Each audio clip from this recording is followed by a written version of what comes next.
SCRT question model question paper set എയിലെ 8B കേട്ടോ. 8A കഴിഞ്ഞു 8B ആണ്. നല്ല ക്വസ്റ്റ്യൻ ആണ്, കുറച്ച് ടഫാണ്. നല്ലോണം ശ്രദ്ധിച്ചിരുന്നാൽ മാത്രം മനസ്സിലാവുന്ന ഒരു ക്വസ്റ്റ്യൻ.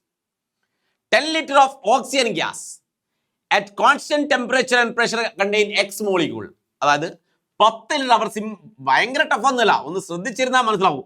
10 ലിറ്റർ ഓക്സിജൻ ഗ്യാസിന് X മോളിക്യൂൾ ഉണ്ടെന്നാ പറയുന്നത്. X മോളിക്യൂൾ ഉണ്ടെന്നാണ് അവർ പറയുന്നത്. ആയിക്കോട്ടെ, 10 ലിറ്റർ ഓക്സിജൻ ഗ്യാസിന് X മോളിക്യൂൾ ഉണ്ടെന്ന് പറയുന്നു. ക്വസ്റ്റ്യൻ ഇതാണ്, how many molecules of there in 5 litre hydrogen gas.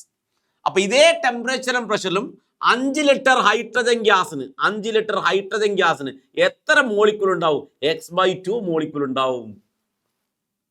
കാരണം ഗ്യാസ് ഏത് ഹൈഡ്രജൻ ആയാലും ഓക്സിജൻ ആയാലും എല്ലാ ഗ്യാസും ടെമ്പറേച്ചറും പ്രഷറും കോൺസ്റ്റന്റ് ആണെങ്കിൽ, ടെമ്പറേച്ചറും പ്രഷറും സ്ഥിരമായിരുന്നാൽ നമ്പർ ഓഫ് മോളിക്യൂൾസ് വോളിയത്തിന് ഡയറക്ട്ലി പ്രൊപ്പോർഷണൽ ആണ്.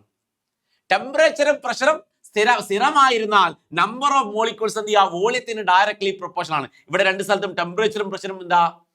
കോൺസ്റ്റന്റ് ആണ്. ഇവിടെ ഓക്സിജൻ ആയിക്കോട്ടെ ഹൈഡ്രജൻ ആയിക്കോട്ടെ ഗ്യാസിനെ ഡിപ്പെൻഡ് ചെയ്യുന്നില്ല. ഇവിടെ 10 ലിറ്ററിൽ X മോളിക്യൂൾ ഉണ്ടെങ്കിൽ 5 ലിറ്ററിൽ എത്ര ഉണ്ടാവുള്ളൂ? X/2 മോളിക്യൂൾ ഉണ്ടാവുള്ളൂ, പകുതി മോളിക്യൂൾ ഉണ്ടാവുള്ളൂ. 10 ലിറ്റർ 10 മോളിക്യൂൾ ഉണ്ടെങ്കിൽ 5 ലിറ്ററിൽ 5 മോളിക്യൂൾ ഉണ്ടാവുള്ളൂ. ക്ലിയർ അല്ലേ? യെസ്. ഇനി what will be the volume of 3X molecule of carbon dioxide? അതായത് 3X മോളിക്യൂൾ ഉണ്ടെങ്കിൽ X മോളിക്യൂളിന്റെ വോളിയം 10 ലിറ്റർ അല്ലേ? മക്കൾ മനസ്സിലാക്കുക, X മോളിക്യൂളിന്റെ വോളിയം എത്ര?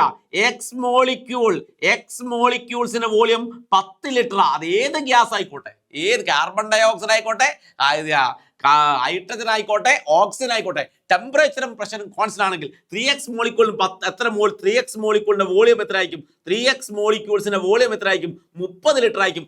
X മോളിക്യൂളിന് 10 ലിറ്റർ ആണെങ്കിൽ 3X മോളിക്യൂളിന് 30 ലിറ്റർ ആയിരിക്കും അല്ലെ?